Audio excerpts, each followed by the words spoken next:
সফলতার কোনো শর্টকাট হয় না, হয় অনেক কাঠখড় পুড়িয়ে জীবন যুদ্ধের প্রতিটি অধ্যায়ে নিজেকে প্রমাণ করে করে একটু একটু করে আপনি সফল হবেন, একটু একটু করে আগাবেন। ইটস এ জার্নি, এটা কোনো ডেস্টিনেশন নয়। এবং সফল হওয়ার পথ পরিক্রমায় কোনো লিফট নেই, সিঁড়ি বেয়ে উপরে উঠতে হয়। কি বেয়ে?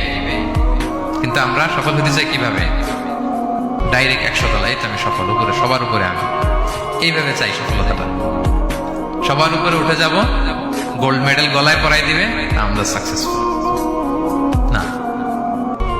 সফলতার রাস্তায় কোনো লিফট থাকে না। কি দিয়ে উঠতে হয়?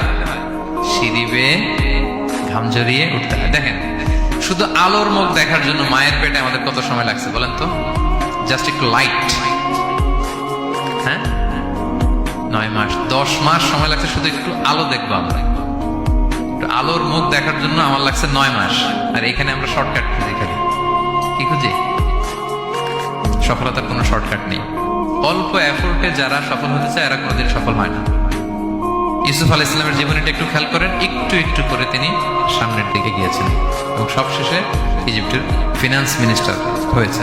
এজন্য ধৈর্য ধারণ করতে হবে, নিজের সর্বোচ্চটুকু উজাড় করে দিয়ে আপনার রোলটা আপনি প্লে করবেন, এরপর আল্লাহ তাআলার উপর ভরসা রাখবেন। কিন্তু অনেক চেষ্টার পরেও যদি কাঙ্ক্ষিত সফলতা না পান, হতাশ হওয়ার কিছু নাই। কারণ বিশ্বাসীর সফলতা শুধু দুনিয়াতে না, বিশ্বাসীদের সফলতা আখিরাত পর্যন্ত বিস্তৃত। ওইটা আসল সফলতা।